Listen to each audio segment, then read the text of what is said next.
Mr. President, Ray McGovern is here to brief you. Yeah, well, Ray, sometimes that's just you're sort of what do I think about my commie friend? But he's not a commie Putin. But you're the big Russia expert and everything. But anyway, I know you a long time, and what we talk about stays here. Oh, 'cause nothing stays, everything leaks. But what a night last night, the convention there. It's a good thing it's Kamala, not Hillary. Hillary would have totally stolen the show from beginning to end, all the days and everything. Kamala, she stayed back. She was good. Maybe I went a little far saying pointing her was the biggest, best thing. I don't know what the hell I said. I think I only had 4 or 5 flubs there, and yeah, I still think I could have swept this election, but it's over now. But look, I need some advice here now. I went out on a limb last night. Now I didn't endorse a two-state solution, even though that's supposed to be our policy. But I want to keep the Israel, what you're allowed to call it. It is Israel lobby. I know how powerful they are. Got to keep them off my back. So I said, yeah, we got to be concerned about the Palestinians or the Gaza, in Gaza. I said that, but then right away, Netanyahu undermines me and says, yeah, but no real truce, no permit, no nothing. So he's stabbing me in the back again. And then, I was strong there on Putin. We're not going to bow to Putin. And oh yeah, and then I got a good shot at China. They ain't never going to replace us. We're going to beat the hell out of them. But what's really going on? Did I approve this curse thing? Or where the hell is curse? Did I approve that? Is this some CIA thing? Is this the Bay of Pigs all over again? What the hell's going on? Well, Mr. President, whether or not you knew about the course thing is important because it's obvious that your advisors and lots of NATO people knew about it. Now, why the Ukrainians sent some of their best troops into Kursk, the oblast of the region, the province of Russia, where they had been occupying some 100 square kilometers for the last several days, is a riddle, is a mystery. Did they did they really think they could take that territory and use it as a bargaining chip? Well, I don't know. Uh, why is it the Russians didn't immediately evict them? Well, I don't know that either. What's going to happen to those Ukrainian troops? I do know that they're going to be slaughtered. They're going to be slaughtered in just next couple of days. Were they important? Well, yeah, that was the reserve they had. What's happening in the Donbass part of Ukraine? Well, the Russians are moving forward. They're about to take a very strategic point called Pokrovsk, and that will pretty much put them astride all the supply lines and enable the Russians to do what they're doing very gradually, even more quickly.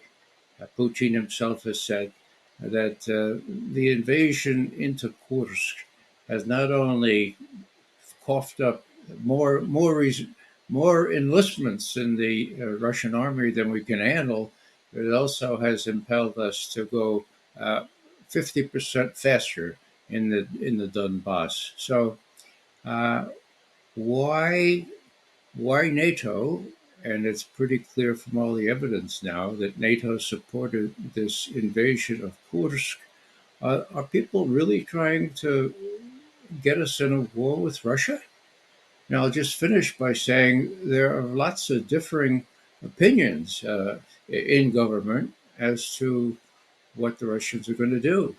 The worst case is that the Russians consider this an act of war and that they are at war with the United States and with NATO. And what that implies is pretty disastrous. There are other people that say, well, no, the Russians are not going to be provoked into doing something they hadn't planned to do. They'll just clean up the residue in Kursk, the Ukrainian residue, and they'll proceed, and they're not going to do much until the election in the United States. I favor the latter view, but very, very serious analysts are saying that Putin is going to have to do something more definitive more offensive than he has chosen to do in the past. You watched my speech, right? I did. Hmm. Yeah, and I looked at it after I got home. I went pretty far describing this as a victory for Ukraine. And I said this, we defied the pessimists. You being a number one pessimist, even though you got 27 years in the CIA, you always seem to think that they screw up. Now, you've been right.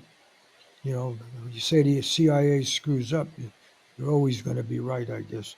But I went out on a limb there, and you're telling me that in a matter of days, Zelensky's going to lose the best of his troops. What the hell does that say about all these new weapons we gave him, and the Brits gave him, and the French, and everybody giving them all these weapons?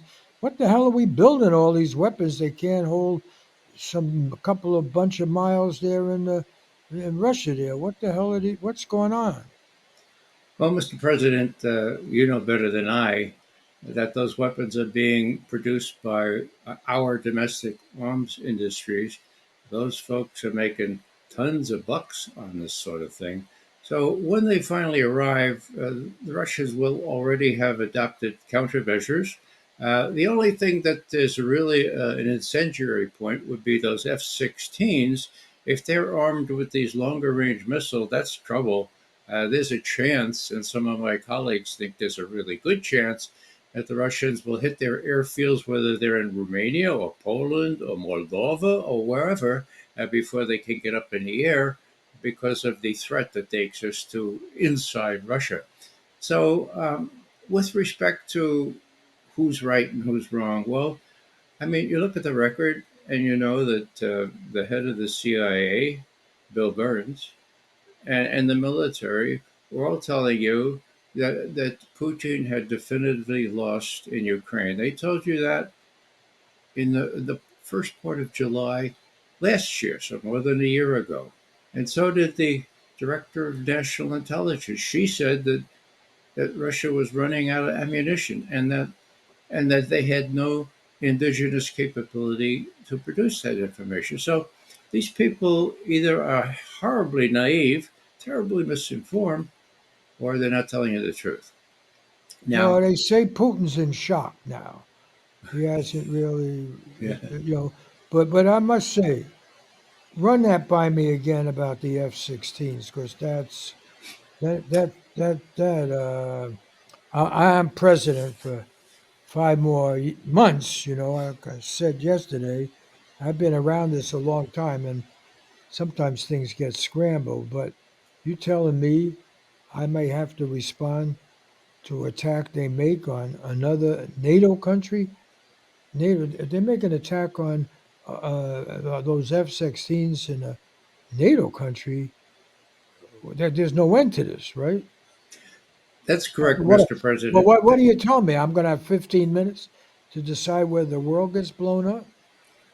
Mr. President, I mentioned that some people in the intelligence community consider it likely that the Russians will strike those airfields in Romania, Poland, or Moldova before those planes get up in the air. Why?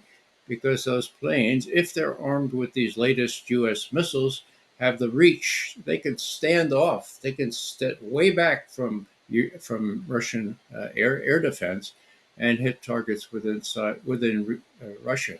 Now, the F 16s are a problem. They are nuclear capable. In other words, they can carry nuclear weapons as well as these very long range missiles. Okay. So, when this subject came up, and you'll remember, Mr. President, it was you who raised it. You were out in Japan at a economic summit, and Zelensky had just lost Bakhmut. 8 months of struggle, 100,000 plus Ukrainians dead because of trying to uh, at Bakhmut, trying to hold on to Bakhmut. He came to Tokyo and he said, "Mr. President, I'm sorry, but we lost Bakhmut." And all those signatures, remember when we were in Congress and Pelosi and your vice president were really smiling because we had signatures for the guys at Bakhmut. Well, they're all dead now. What are we going to do? And now I don't know if you had I don't know if Austin or any of your military advisors were with you, but you said immediately, "Oh, we're going to do we're going to do F-16s."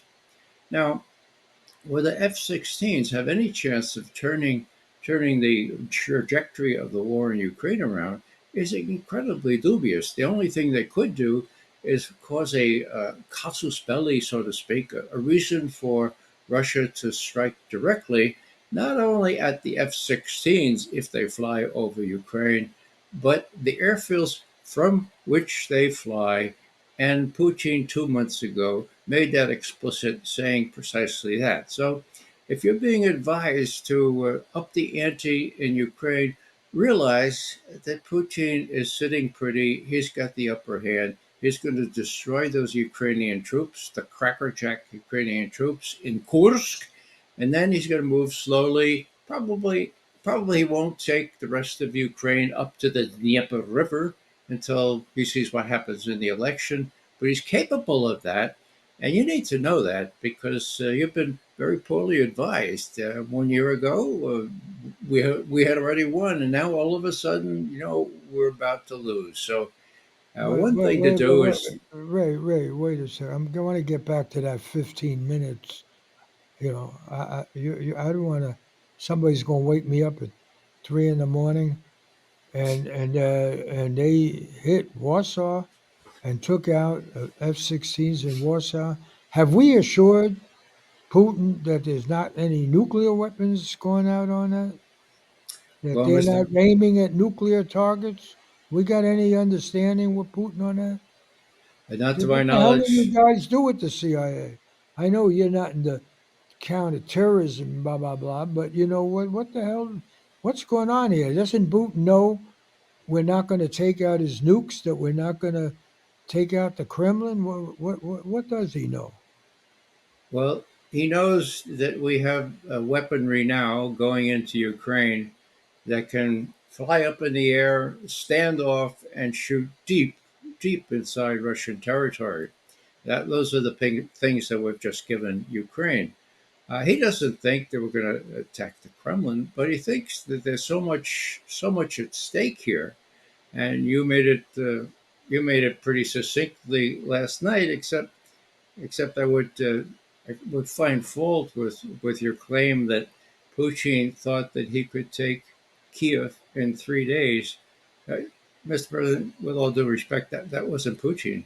That was all your generals. That were all the generals on CNN and MSNBC. They all said that. Putin never said that because he had no intention of taking Kiev. He didn't have enough troops in the fray to do that. What he wanted to do was scare the hell out of the Ukrainians. He succeeded in doing that. The Ukrainians came to the table. They agreed at the beginning of April to knock this thing off, have a ceasefire, and they agreed that Ukraine would not seek to join NATO.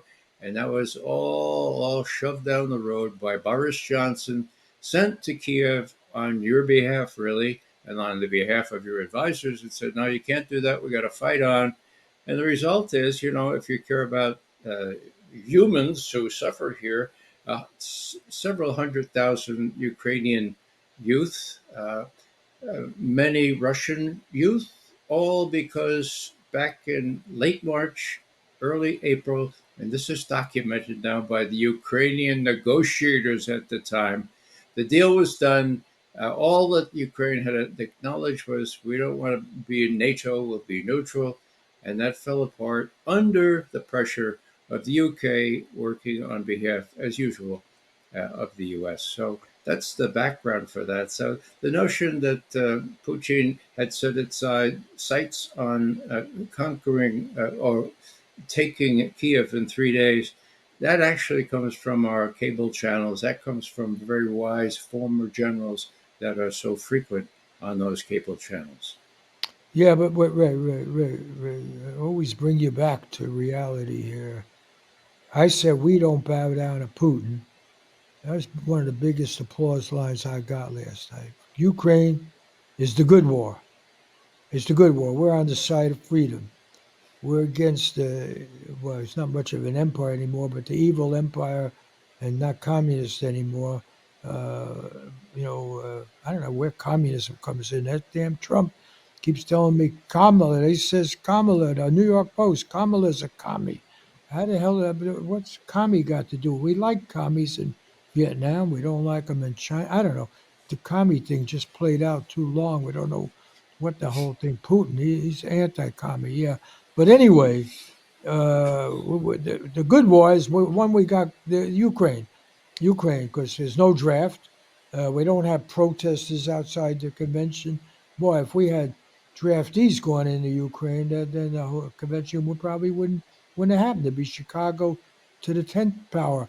But anyway, we don't have that. But Gaza, Israel, that's my big nightmare. People picketing the convention. I had to even say, I didn't even bring up the two-state. I can't do that. I'll lose a lot of money support. I mean, I can't do that. So I have to say I'm against atrocities. We're going to have a ceasefire. Now Netanyahu shoots me in the legs. Blinken's over there. Can't even get a ceasefire. So you're now telling me the good war in Ukraine is getting bad and could blow up the whole planet. And then what are you going to do? Tell me I got to take on Netanyahu in Israel? And how do we get a ceasefire? I promised we'd have some kind of ceasefire. Now Hamas is not going to go along because it's a phony ceasefire, right? Get the prisoners out, and then what? We go back to destroying every Palestinian there. And what do I got to pass a law saying you can't use the word genocide? I mean, could we do that? The English got that, right? I see they arrest people at the airport and everything. Can we do that? Well, how would that play? Well, we have a Bill of I mean, Rights, Mr. genocide. President. Yeah, but genocide's only. It can't be only when the Germans do it because we like the Germans now, right?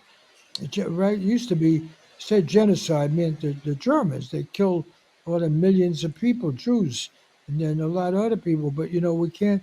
So genocide's now what? Anybody gives Israel a hard time, no matter what Israel does. That's not genocide. It's okay. Well, genocide is codified in law, Mr. President, and it's not that you have to kill off a whole tribe or a whole nation of people. A goodly segment of that destroyed because of racism and other isms is genocide according to the Rome Statute and the World Court. So let's not. Well, let me just cite something from a very liberal, young, bright. Oxford, Yale. His name is Peter. All right, all right. I know you went to Fordham. Okay, I know that, Ray. Don't wear it on your shoulder. Working class Bronx kid. Yeah, yeah, yeah. Okay. Don't put down Yale and all the time and Harvard and everything. It's getting No, old. no, I'm just The Jesuits were not so great. Didn't they get us into Vietnam? Fordham probably got us into Vietnam, right? With no Jim, wasn't he on your faculty or something? In no. some seminary there? Yeah. People don't even remember No Din Diem. We had to hunt them down and kill them. The great George Washington of Vietnam. Your agency, yeah, CIA killed him. Well, Mr. President, getting back to what we talk about here about genocide and so forth. Um, this is Peter Beinart, and I think you anticipated me in error here. I was going to praise his credentials, Yale, Oxford, and all this business. He's Jewish. And he's a liberal. And what he said even before your speech last night is worth your knowing about. Okay, and I'm going to read just a sentence or two. Uh, Says Peter Beinart, I just don't think that when you're looking at the presidency uh, or a person, you can't sequester, you can't rule out what's happened in Gaza. I mean, if you're a liberal minded person, you believe that genocide is just about the worst thing a country can do, and it's just about the worst thing that your country can do if your country is arming genocide. Now, I picture Peter Beinart looking at you last night and say, oh, yeah, we're going to really try to get a ceasefire. Well, you can get that. But instead, a week before, you gave Israel $20 $1 billion more for arms to commit, well, if you want to say the word genocide. So it just doesn't look very, very copacetic to people looking on who know what the score is. It's really surprising that Beinhart uh, kind of noticed this beforehand and warned, look, if President Bush, President Biden doesn't say anything about genocide, and instead it sends more billions of dollars of aid, then one has to look at how sincere he is. Mr. President, just in a word, sending Blinken to trot around that part of the Middle East, it recalls one of his predecessors, Condoleezza Rice. She did so much traveling in her last years in office that the Arabs got together and they said, we figured out what Condoleezza means in Arabic. And what it means is perpetual motion signifying the achievement of nothing. Well, that's what Biden is doing. It's what the British call a charade. It's a charade, Mr. President. Now, that you're not the first president to have been kind of circumvented by his Secretary of State. I give you Biden. You were vice president then. You may remember this. Biden had been mousetrapped into being forced by the powers that be to make open war on Syria. Putin bailed him out. He said, "I've just gotten Bashar al-Assad to Wait a minute, wait a destroy." minute. You just did. You had one of those senior moments that I have just now. What do you mean, Biden?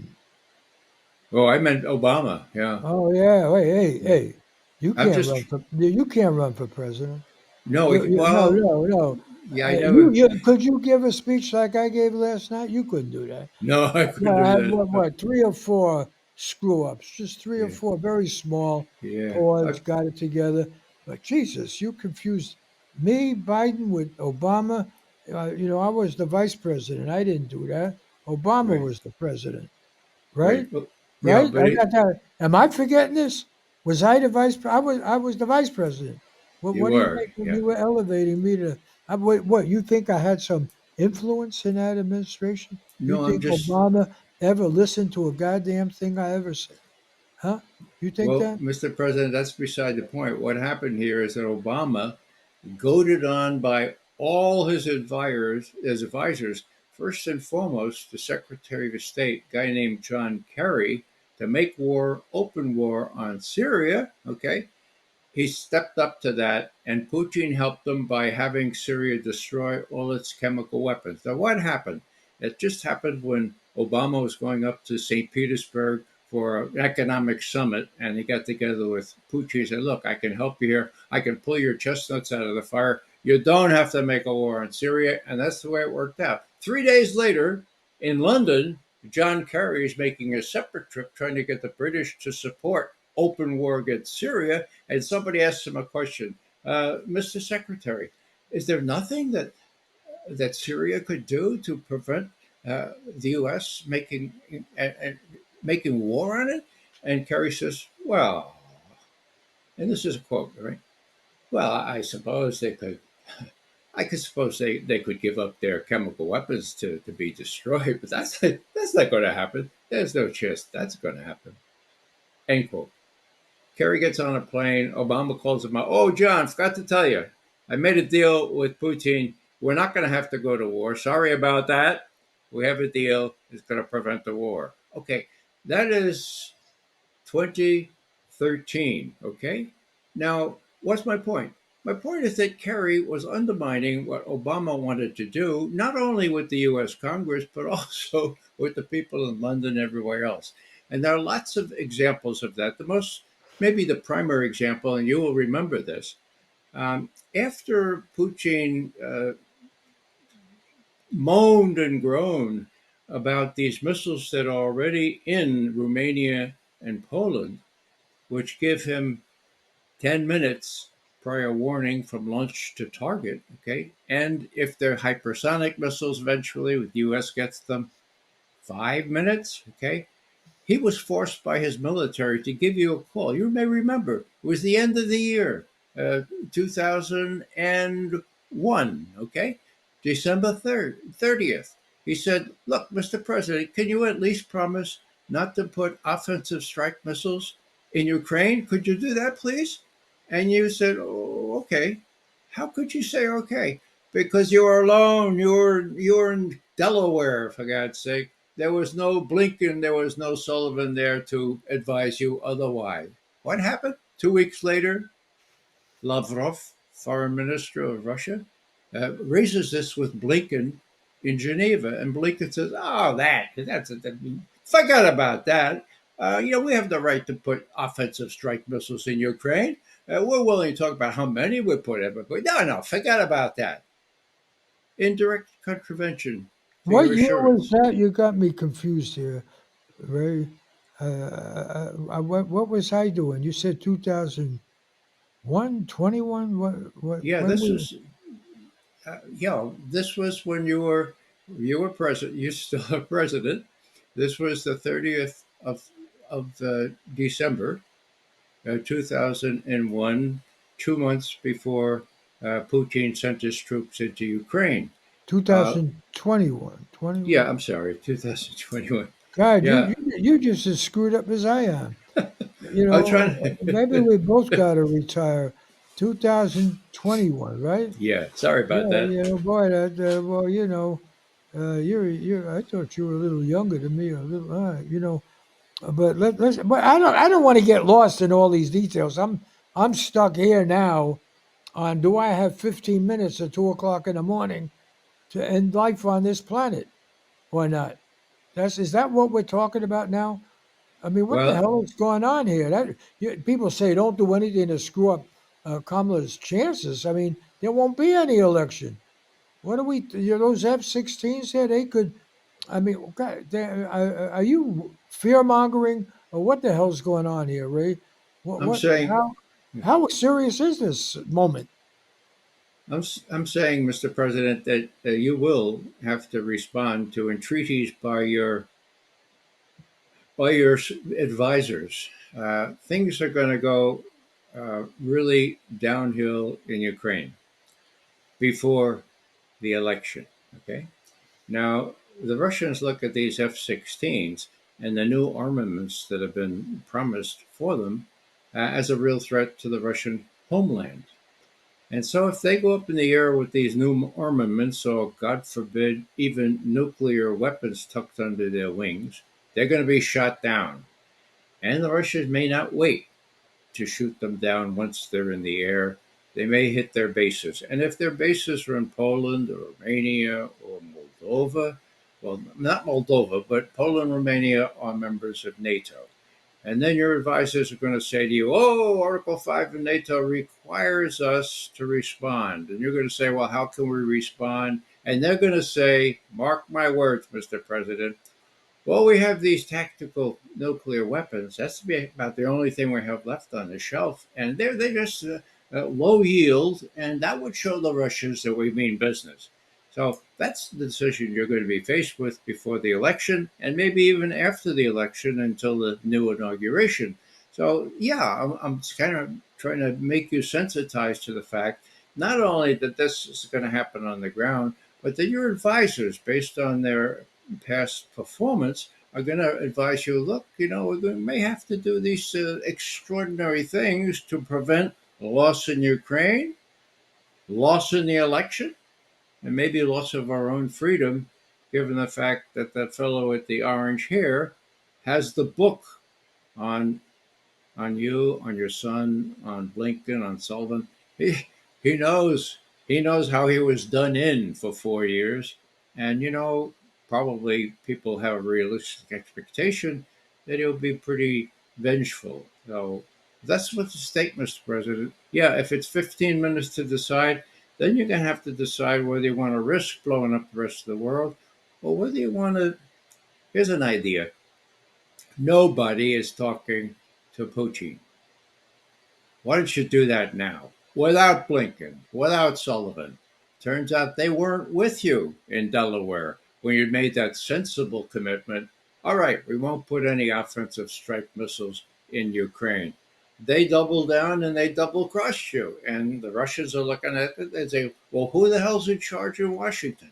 So to make the point, Mr. President, you can tell them who's in charge. You can get in touch by all kinds of back channel routes and talk directly. You're good talking directly to people, and I dare say you're less under the sway of people who have a real personal stake in not losing the election and losing their freedom if that other fellow comes in. All right, let's tie this up, Ray. Let's tie this up. You say you listened to my speech last night.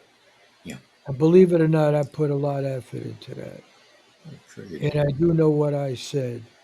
I know they think I'm some kind of old crony like you know, but I know which end is up, And I know what you're saying. They'll go after Hunter. They'll go after me. And we've been rough on them, no question. They got what was that line? A lot of people liked it in that hall. That Kamala is a prosecutor, and here's a felon. We know what to do. Prosecutors know what to do with felons. Well, you don't got to be Donald Trump, crazy son of a bitch. But you don't have to be him, vengeful, mean, anti, I mean all that stuff. Goddamn Nazis, Nazis, you know. But the fact of the matter is, we lowered the bar. We lowered. I knew it when we were doing it. I knew it. You don't go after ex-presidents. You don't do that. We did it. I mean, shit. Nobody went after Nixon that way. Nobody went. You could have gone after anybody. Well, we did it. So I know what's at stake, and I know how. And if they get to Congress or any branch of Congress, and they got the White House, yes, there's no legacy. They'll destroy anything, and and then yeah, democracy, the whole, it's terrible. But if I had a good line there, we didn't bow down to Putin. Now I'm telling you, I do what you suggest and call Putin, then Trump, he's just an opportunist. Suddenly, they'll say, no, you got to kill Putin. You can't talk to him. He'll say anything, anything. He's a demagogue, right? Terrible ego, maniac, nut. I hate the guy. So, what's he going to do with that? Oh, and now he's crying uncle. He's caving in. Biden's an appeaser. He wants to suck up to Putin. He says, I could end this war in 24 hours without sucking up to Putin. I just make him an offer he can't refuse. I don't know what that is. I don't like NATO anyway. I give up the NATO thing for Ukraine. Forget that. Work something out. So I can't do that. I can't make that phone call. I mean, I'm not asking for your permission. I'm telling you, I can't do it. And what I got to do is get my guys here and make sure we don't put any nukes on those F-16s, right? I mean, because then you pack Putin into that corner. He's suddenly the great Russian czar saving his people. God knows what he'll do. And he's also got his religion, that Russian Orthodox. I know we got some fanatical religious people, mostly in the Republican Party, but they're around. But Putin's got that too. They got their God. Supposed to be a Christian God, but I never paid any attention to that. But I know he prays. He prays. That Russian Orthodox prayer has something to do with Christianity. Anyway, Ray, it's scary times, and you don't give me any daylight here. Maybe that's not your job, but I just don't. Yeah. So can we wrap it up? You got anything else? Sure. Now, I just comment, Mr. President, that the only thing missing is communication with Putin. As I read his objectives, he's willing to talk. As I read the objectives of the Ukrainians, egged on by your advisors, they want to prevent any talk. They'd just as soon have a direct clash with Russia, US, NATO, with Russia. As long as you're aware of that, then it seems to me you still have 5 months. You could reach out and just kind of put out some feelers. You don't have to tell Blinken. You don't have to tell Sullivan. Look what they did last time when you told them and they said, "Oh, you what? You said you would put offensive strike missiles in Ukraine. What? Come on, Joe. That's what they said. And then when they reversed that, the Russians didn't like that at all. Okay. So what I'm saying is here, look, you can do this in a personal way, just like Obama did to prevent an open war in Syria. You could do it if you're alone on the phone with Putin without Sullivan and Blinken hanging over your shoulder, as you did when you were in Delaware on the 30th of December 2022 and 21. Okay, you could do those things because you're still president. Now, I think one of the tragic flaws here, and the Greeks used to call it hubris, if you will, is what you said a couple times during your speech last night. That's we have to lead. We have to lead the world. Well, we can't. I mean, I hate to break it to you, Mr. President, but we can't lead the world anymore. The world is stacked against us. When Blinken and Sullivan told you 3 years ago that the Chinese and the Russians were at loggerheads and the Russians were being squeezed by China on their long border and so forth, that was either terribly naive or just a bold-faced lie. Now they're in an alliance. It's two against one, and the majority of the rest of the world is on their side. That includes Iran, which is now in BRICS and the Shanghai Cooperation Organization. The world has changed. I hate to say it because I'm an American too. I like to see us in a leadership position, but that's vorbei, as the Germans say. That's gone. That's history. And what you got to do is make, it seems to me, is to make sure that the next 5 months are used to useful purpose. You might want to, I find out we're going to celebrate our 63rd wedding anniversary. Okay. Now you, Mr. Biden, not quite so long, but a long time. I've learned in 63 years to listen to my wife. And the New York Times had a piece in April saying that Jill has said, stop the war, Joe, stop the war in Gaza. Now that makes good sense to me. You have the power to do that. You can't do that through Blinken and Sullivan. You need to get in touch with Netanyahu. Tell him what the deal is. You're not going to support a wider war. You're going to cut off. You're not going to deliver that 20 billion that you just promised. Okay, if he widens the war. Okay. Now, then when you get his reaction and he thumbs his nose at you as usual, then you go public with that. That's the only thing that's going to stop a wider war in that part of the Middle East. Mark my words. Ray, I don't know if we're going to be talking much about this stuff. I guess I always say I'm not going to talk. I like talking to you.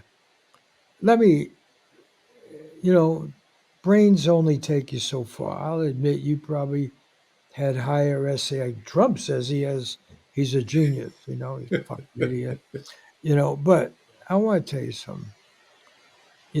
I look back at these other presidents and everything, and some of the people you thought were absolutely crazy, like Nixon, Reagan or dumb or whatever, if they were sitting in my position now, they put the responsibility of humanity on their shoulders. Don't you ever quote me saying this. Don't you ever quote me. Okay. Well, Mr. President, Well, I'm going to finish. Well, I just want to finish, Ray, because sometimes you see things very clearly. Now, why the hell did they have the strength to be able to turn around and say, no, we got to do this for peace. We have to support the taunt what Nixon did, the fucking warmonger, anti-communist, everything. No, no, you gotta. Even after he's driven out of the White House, we gotta have the taunt. Can't go all out war, nuclear. Reagan embraces Gorbachev. He doesn't feel the need to humiliate him. He doesn't feel the need to liberate everybody in the world, expand NATO. Reagan, he does, the human thing. Here, I represent the enlightened party of the Democrats, and this is just between us. It's just between us. If I had last night said, look, we're not going to have World War III over Ukraine. We are going to negotiate. We are going to try to find some way. We're not going to let whatever you want to call it, genocide or just a overreach by Israel caused the. I would have reaffirmed the two-state solution. I would affirm the right of the Palestinians. I couldn't do that. I couldn't do that, Ray, because our party. You're in that party, I think. I don't know. You're civil service, I guess. But our party, they have their contradictions and they got their issues. The fact is, when it comes to war, they want it. They don't really want war, and they don't want the draft. They certainly don't want their own children to go, but they like the tough war position. Look at Nancy Pelosi, for God's sake, starting that whole damn thing over Taiwan and the Straits and screwing up uh, decades of sane policy to China. No, she's going to go over there, start a war with China. They like it. The Democrats, they like it. That's my party. And you know what? I start doing this reasonable stuff you say, they're going to say I'm destroying Kamala Harris's chance for success. That I'm just jealous. That I'm just being petty. You know what, Ray? A lot of what you tell me I know is true, much more than you may think. You know what? It's too good to check. It's too good to try. You know why? Because it destroy me, destroy the Democratic Party, and it give Donald Trump open season. Open season. He sails into the White House. He goes for the red baiting. He goes for the big, let's blast them, and we're finished. Now, I'm going to end this because I know your response. Be rational, be logical. When the hell is being rational, being logical, and factual, and all that stuff we were taught in, school? When the hell has that ever had anything to do with American foreign policy? Ever. But that's just between us. I'll give you the last word, I see. Or you're just saying me to shut up. No, Tell the no, president to shut up. Yeah. no, Yeah. thank you, Mr. President. No, I just want to say that if you look at Eisenhower, he had incredible experience with war and with the military industrial complex, and he had good advisors. Okay. Fast forward, Nixon. He had really good advisors. Think what you want about Henry Kissinger, but in terms of detente, in terms of working out arms control agreements, and I was personally involved in the first one in '72, he had good advisors. Okay. Who else can we think of had good advisors? Well, Reagan shocks me. Shit, Reagan. That's nobody exactly talked about blowing up the world when Reagan was in there. that's Yeah, true. who And would when ever thought Reagan was a peacenik? God damn. And that's no, right. yeah. And Reagan had good advisors. Now I know from firsthand experience how when he came into office, he had terrible advisors. Secretary of State was a general named Alex Haig that tried to get the intelligence community write a paper saying the Russians were behind all terrorism in the whole world. We wouldn't do it, so they went to the Defense Intelligence Agency to do it. Okay, that's the kind of advisors he had. Judge Clark, his national security advisor. First time I briefed him, he couldn't believe that I put Russia and reasonable in the same sentence. It had to do with the intermediate nuclear forces arrangements, which turned out to have destroyed an entire class of intermediate range nuclear weapons. Okay, now what happened? Weinberger was a rabid anti-Soviet person. Schultz was smart. He Yeah. bided his time. He joined forces with George H.W. Bush. They finally won the confidence of Ronald Reagan, and lots of good things happened. Not only the Intermediate Nuclear Forces Treaty, open skies, lots of other things which later the U.S. left. What point is what? You got Vice President Bush, you got George Shultz, you had head of the Joint Chiefs of Staff, a terrific guy. I'll remember his name in a second. Uh, oh yeah. Well, anyhow, he was a brown shoe army guy from World War II. So these people convinced Reagan by being sensible. Now, Where does I just Schultz have come from? Schultz was nobody ever even talks about Schultz. Schultz was one of the guys that saved the world, isn't he?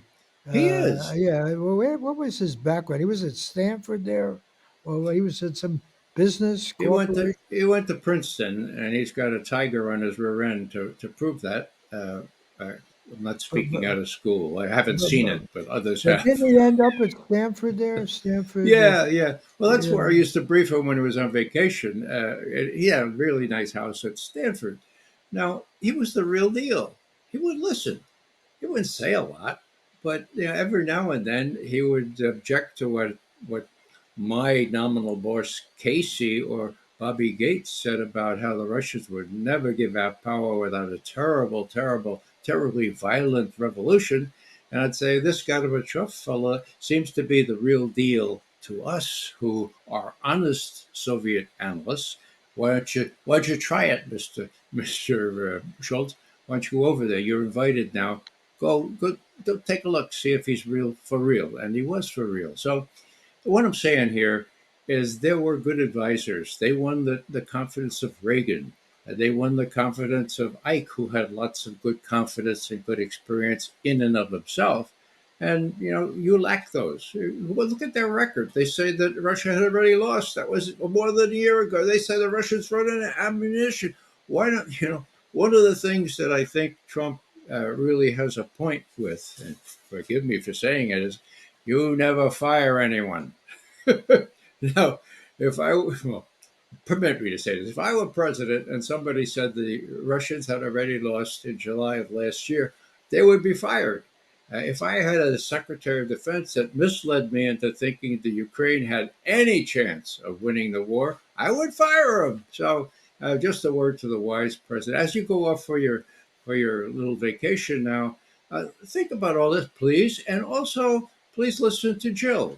As I say, the feminine input here, I've learned in a long series of years, like 63. It's unique, it's useful, and sometimes, often, it's smarter than what you hear from your immediate advisors.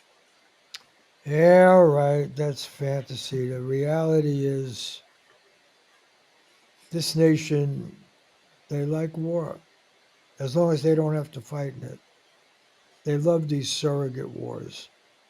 They love these surrogate wars. They love them. I gotta say one thing about that speech. What did I say about Agent Orange?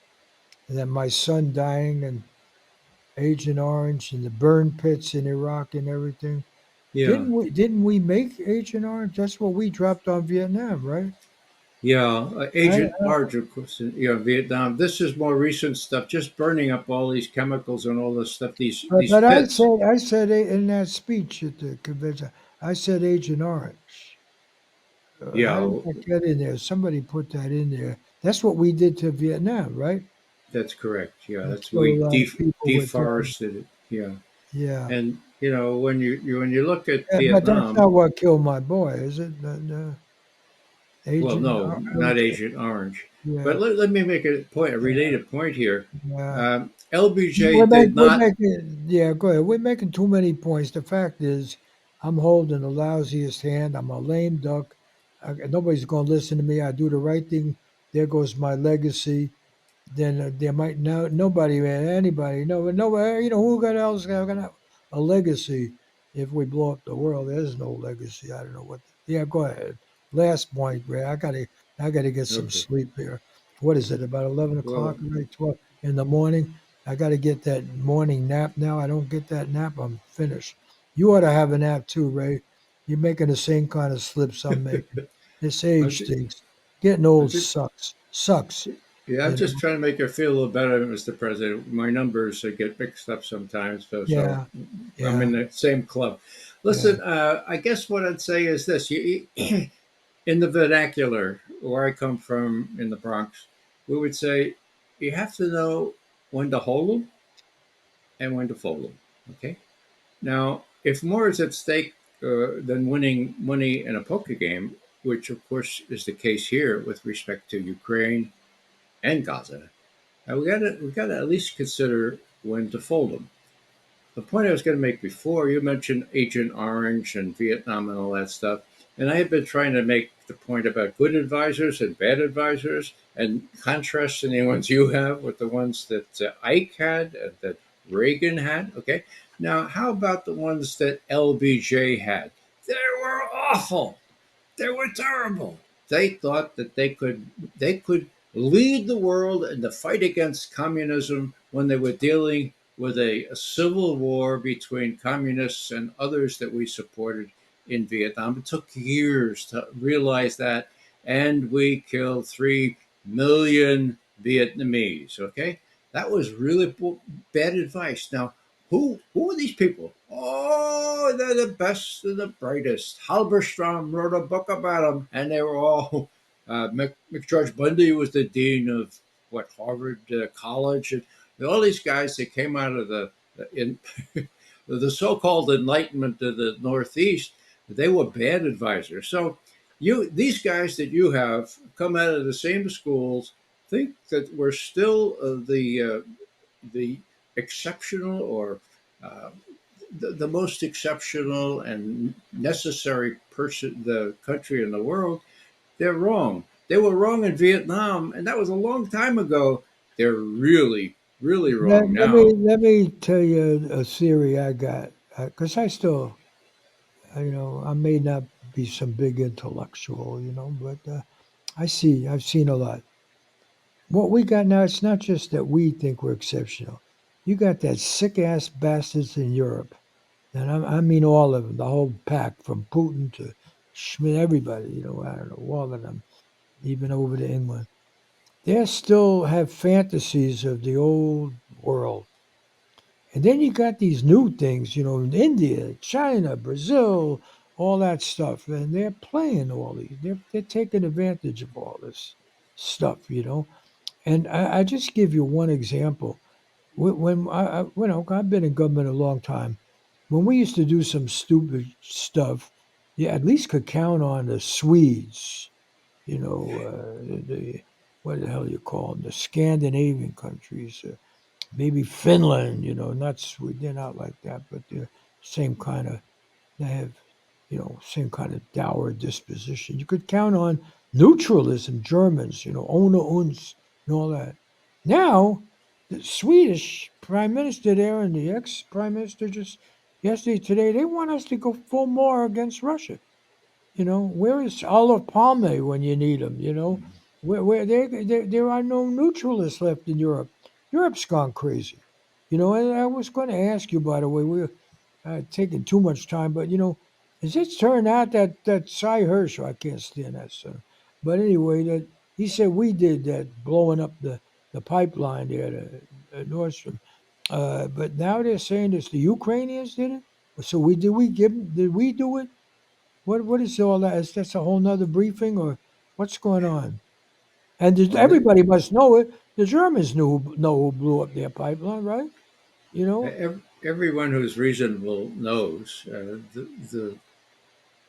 The wonder is that the Germans, who suffered most from this, just took it, acquiesced in it, and said, "Okay, well, if we have to pay 6 times as much as we used to for electricity and other fuels, well, that's what we'll do."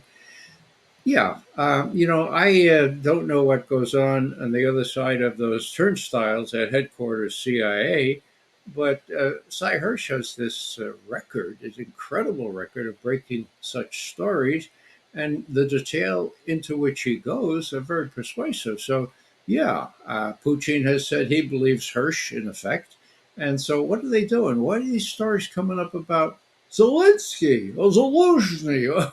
What are these guys doing? Well, I suggest that this is kind of one of the preliminary little stories that will ease Zelensky out when the US and NATO decide that he's outlived his usefulness. That may come soon. And if you can blame the pipeline blow up on Zelensky or Zelensky or the rest of the Ukrainians, well, that could be used against him if you just want to ease him out. Or if you want to just throw him out and let him go to one of his villas in the Mediterranean or wherever. all right. So let me ask you straight out: was this Zelensky going into Russia to torpedo those talks we were trying to push? I know we sent some signals that we were willing to deal out here? Is this Zelensky's way of making it impossible for us to cut some kind of deal and end this damn thing? The Well, Mr. President, same way Netanyahu is preventing us from making some deal there in Gaza and get past that and get past these two things before the election, or what the hell? What's going on? Was this just, were we tricked, backstabbed, screwed over, whatever the words? Give it to me straight. And that's going to end this, by the way. Last word. okay, here it is straight, Mr. President. You have been misled by the New York Times and the Washington Post. At least so far as the Russians are concerned, Putin himself has said there were no such negotiations going on. This is one of those stories that's conjured up for some purpose. So, with respect to whether this had anything to do with Kursk or anything else, it was nothing to be. It was a nothing burger. Now, with respect to Gaza, there's nothing going on. Blinken's just there for a charade of adopting the British usage here. It's not going to help anything. And the only thing that will help something, the only thing, and I'll finish with this note, Mr. President, is for you directly, without advice from these other guys, okay? Talk to Netanyahu and say, look, you're on your own if you participate in a wider war against Hezbollah, Hamas, Iran. You're on your own, okay? And then if he says, "Well, we'll see about that. We'll see about that," then you announce that publicly, and you let the Israeli army know that there's some doubt as to whether the U.S. will come in with both feet, and the Israeli army doesn't want to go into Lebanon or elsewhere. So you have some cards to play. I don't say you fold them on Israel. You have them to play. You put them into play, and you make sure that Netanyahu, and if necessary, the whole world knows that the United States is not going to get involved militarily if there's a wider war in Israel. All right, Ray. It's, you, thank you for your service. What else can I say? Sure. What, 27 years? Did you ever Yeah, think it'd end up this kind of a mess? No. Be honest. well, I've seen a Huh? lot of messes, but usually there are better advisors around. I would advise you, Mr. Um, President, think about that over your vacation time now, and listen to Jill. I make bold to say. yeah. Vacation time. 5 months of hell in front of me. Whatever I do, I'll be blamed. Whatever happens, I'll be blamed. And then that son of a bitch gets in power, probably try to put me in the slammer like I did to him. Revenge, man, revenge. Very dangerous. All right. Take care. See you next time, whatever that is. Thank you, Mr. President. Yeah.